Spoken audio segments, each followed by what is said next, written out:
मेरा पहला सवाल आपसे है कि जिस तरह से कल सुप्रीम कोर्ट में घटना हुई, क्या कहेंगे सर, ऐसा क्या हुआ कि आपको ये करना पड़ा? बात यह है कि मैं बहुत ज़्यादा आहत हुआ कि 16 सितंबर को चीफ जस्टिस के कोर्ट में एक पीआईएल किसी व्यक्ति ने दाखिल की, तो गवई साहब ने उसका जो है पूरी तरह से पहले तो मजाक उड़ाया। मजाक इन द सेंस कि ये कहा कि भाई आप मूर्ति से प्रार्थना करो, जाके आइडल से कहो कि वो अपना सर खुद रिस्टोर कर ले।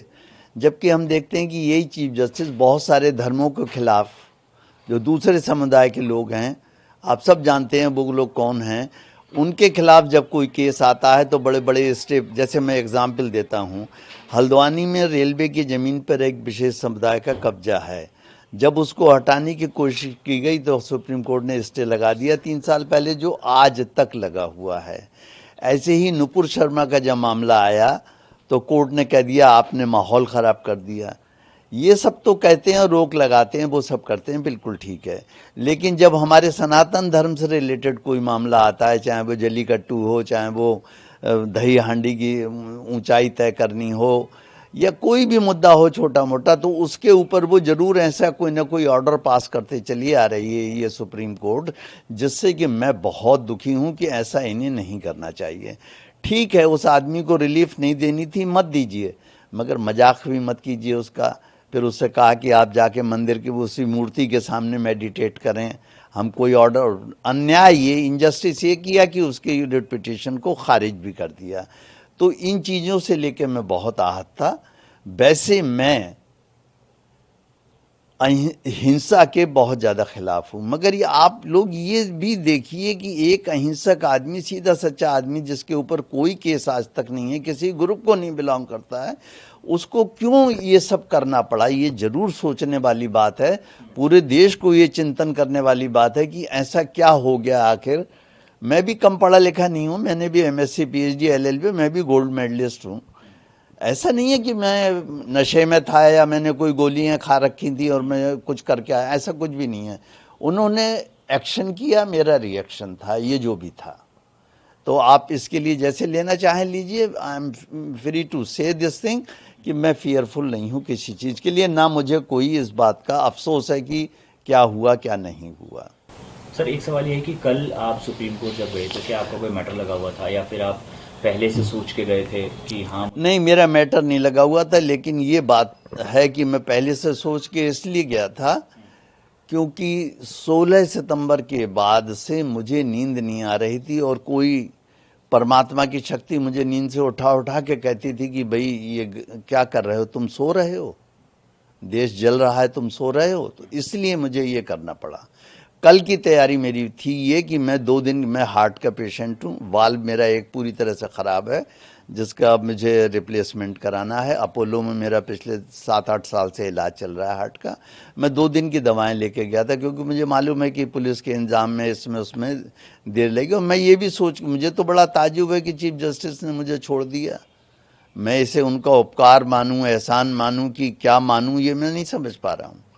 छोड़ दिया, छोड़ दिया, उनकी मर्जी है। तो कल आप जब कोर्ट रूम में गए, सीजीआई कोर्ट रूम में, तो उसके बाद क्या घटनाक्रम हुई, आपने क्या? कोई घटनाक्रम कुछ भी नहीं हुआ उस समय, जाने दीजिए। केवल इतना हुआ कि वहाँ पर मुझे डीसीपी और एसीपी के ऑफिस में 3-4 घंटे पूछताछ होती रही।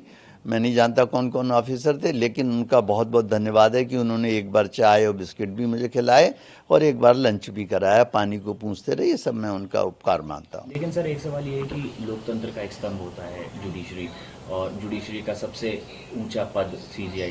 तो आपको लगता नहीं कि सीजीआई के ऊपर इस तरह से करना?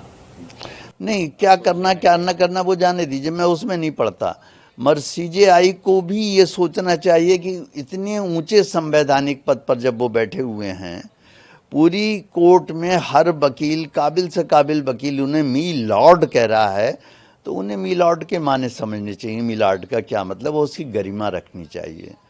भाई ये है, किसी को आप भीख नहीं दे सकते तो उसका बर्तन तो मत तोड़ दीजिए, उसको इतना जलील तो मत कर दीजिए कि भगवान के सामने मेडिटेट करो। फिर इतना ही कह दिया तुमने, कुछ नहीं। आगे तुम मॉरिशस जैसे देश, दूसरे देश में बोल रहे हो जाके कि देश बुलडोजर से नहीं चलेगा। अरे मैं क्वेश्चन है मेरा सीजेआई से भी और जितने मेरा विरोध कर रहे हैं कि मुझे बताइए कि जिन लोग, मैं बरेली का पैदा हुआ हूँ, बरेली कॉलेज से मैंने बीएससी किया है, मैं बरेली में बड़ा पला हूँ, मेरा मकान है बरेली में, मेरे पेरेंट्स रहते थे। मुझे ये बता दो कि जिन लोगों के खिलाफ बुलडोज़र चला रहे हैं, उन्होंने सरकार की संपत्तियों पे कब्जे कर रखे हैं, बड़े बड़े महल बना रखे हैं, होटल बना रखे हैं, मैरिज के लॉन बना रखे हैं, उन्होंने, उनके खिलाफ क्या योगी जी जो बुलडोज़र चला रहे हैं वो कार्रवाई गलत है?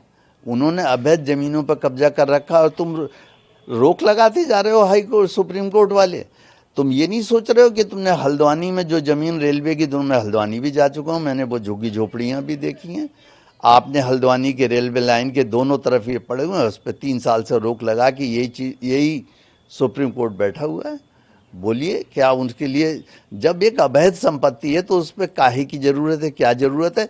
आप बाद में वो केस लेके आते हैं, आप उस केस को डिसाइड कीजिए कि भाई ये ज़मीन इनकी थी, वापस कर दीजिएगा उन्हें।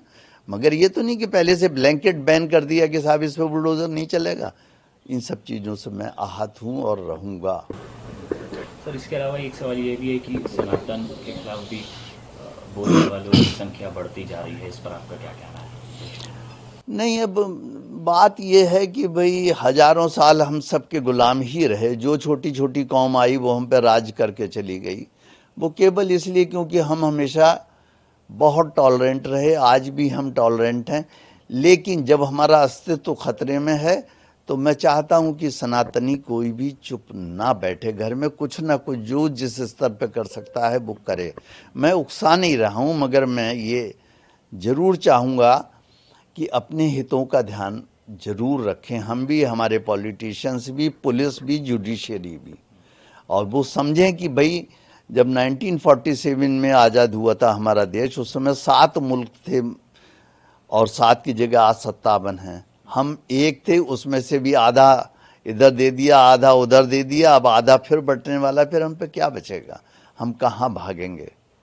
मेरा ये तर्क है उसके पीछे। एक सवाल ये सर कि पुलिस ने तो एक्शन नहीं लिया क्योंकि सुप्रीम कोर्ट की तरफ से कोई कंप्लेंट नहीं मिली, लेकिन अब बार काउंसिल जो है वो कहीं ना कहीं एक्शन ले सकता है आपके खिलाफ। नहीं, बार काउंसिल ले नहीं सकता, बार काउंसिल ने ले लिया।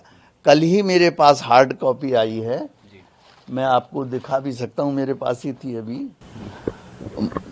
जरा सा उठाइएगा, उधर रखिए। हाँ, ये मैं लेटर अपना दिखा रहा हूँ, ये मिस्टर मन्नान जो हैं वहाँ पर, ये सेक्रेटरी हैं इसके, और ये इन्होंने जो है ये पूरा ऑर्डर निकाल दिया।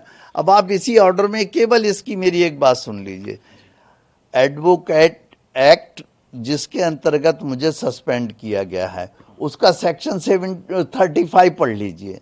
उसमें लिखा हुआ है कि जब भी कोई कंप्लेंट आप पे आती है, अव्वल तो कोई कंप्लेंट आई नहीं, या आप सुओ मोटो ले रहे हैं एक्शन, तो उस मैटर को आप एक डिसिप्लिनरी कमेटी बना के दे दीजिए, वो हमें नोटिस देगी, हम उसका जवाब देंगे। ये इसे कहते हैं प्रिंसिपल ऑफ नेचुरल जस्टिस। अब आप देखिए क्या कमाल है, इतने बड़े जिसे आप कहते हैं बार काउंसिल, उसने नियमों का उल्लंघन कर दिया मेरे मामले में। उन्होंने मुझे कोई नोटिस नहीं दिया, कोई डिसिप्लिनरी कमेटी नहीं बनाई, एक ही आदमी ने ऑर्डर भेज दिया कि सस्पेंड हो गया आप, और अब आप कहीं प्रैक्टिस नहीं कर सकते। बताइए, कमाल की बात है। मेरे केस लगे हुए हैं जिनसे मैंने फीस ली हुई है, मुझे उनकी फीस रिटर्न करनी पड़ रही है। सवेरे ही एक सज्जन आए थे, अपनी फाइलें ले गए, जिन्हें मैं छोड़ के आ रहा था, आपने देखा था, और बड़ा सा बैग था, फाइलें थी, और उन्होंने कहा साहब पैसे में, जी मुझ पर आज थे नहीं पैसे। मैंने कहा मैं बाद में दे दूंगा आपको, और दूंगा मैं उन्हें, क्योंकि मैं किसी का पैसा नहीं मार सकता। तो मगर उन्हें भी सोचना चाहिए कि एकदम उन्होंने तुगलकी फरमान मेरे खिलाफ जारी कर दिए कि आप सस्पेंड, ऐसे सस्पेंड होता है कोई? मैं जवाब दूंगा इसका उन्हें। सर एक सवाल ये है कि कल से हम देख रहे हैं सोशल मीडिया पर, और उसके अलावा अपोजिशन के कई सारे लीडर्स स्टेटमेंट दे रहे हैं, और उनका कहना है कि एक दलित जज के ऊपर इस तरह से ये तो बात को घुमा रहे हैं, प्रोपेगेंडा चलाया जा रहा है, आप क्या कहेंगे? हाँ, मैं ये कहूँगा कि मेरा नाम है डॉक्टर राकेश किशोर। क्या कोई मेरी जात बता सकता? हो सकता है मैं भी दलित हूँ। तो ये तो एक तरफा बात हो गई कि आप इस बात का फ़ायदा उठा रहे हैं कि वो दलित, तो वो दलित नहीं हैं। सबसे पहले सनातनी थे, हिंदू थे, हिंदू दलित थे वो, और इसके बाद उन्होंने सब कुछ छोड़ के बौद्ध धर्म अपना लिया, वो भी मुझे मालूम है। और वो ये भी मालूम है कि उनके बौद्ध धर्म अपनाने के बाद अगर वो हिंदू धर्म से अपने आप को समझते हैं कि मैं बाहर निकल आया, तो अब दलित कहाँ रह गए। ये तो मानसिकता की बात है।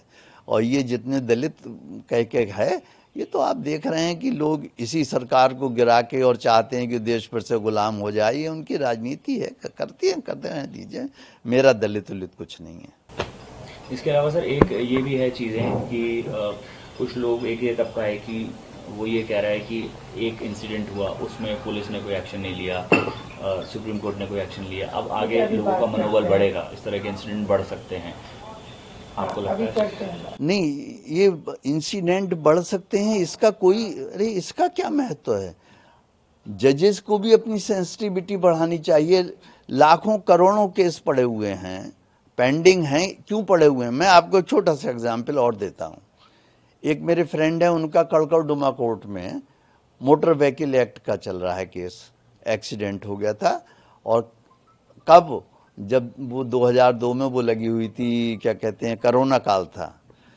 और उसमें साफ उसने खुद कहा है, विक्टिम ने, कि मैं रॉन्ग साइड से मोटरसाइकिल लेके आ रहा था, हेलमेट नहीं लगाए हुए था, ड्राइविंग लाइसेंस नहीं था, और एक्सीडेंट के सीन पे कोई स्क्रैचिंग निशान नहीं है पहियों के।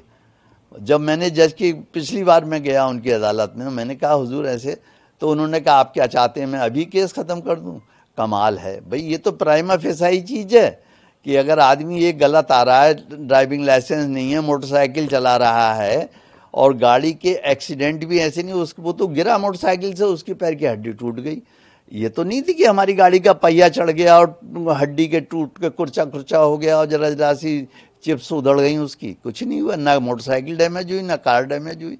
अब इस पे आप केस 4 साल से चल रहा है, और वो जिसके खिलाफ चल रहा है वो बहुत बड़े हॉस्पिटल में बेचारे डॉक्टर हैं, वो हर डेट पे हाथ जोड़ कर खड़े हुए हैं वहाँ पे। तो ये इस तरह से केस के प्रोसेस ऐसे बना लिए हैं कि बढ़ाते चले ही चले जाओ ऐसे। तो इसमें कोई क्या करेगा। सर एक आखिरी सवाल, क्या जो घटना हुई कल की, क्या अफसोस है सर आपको? बिल्कुल अफसोस नहीं है, ना ना ना ना ना, मैं माफ़ी मांगने वाला हूँ, ना मुझे अफसोस है। मैंने कुछ भी नहीं किया है। आप मेरे ऊपर सवाल उठा रहे हैं। परमात्मा ने जो करवाया वो मैंने किया, मैं करता नहीं, महज साक्षी हूँ। वो उसने करवाया, उसकी इच्छा पूरी हो। उसकी इच्छा होगी कि मैं जेल जाऊं, या मुझे फांसी लगा दी जाए, या मुझे मार दिया जाए, तो वो परमात्मा की इच्छा है। मैं कहता हूँ वो परमात्मा की इच्छा पूरी हो। मैं 72 साल का हो गया हूँ, अब मैं कब तक झेलूंगा इस तरीके की घटनाएं, ये मुझे आप बता दें।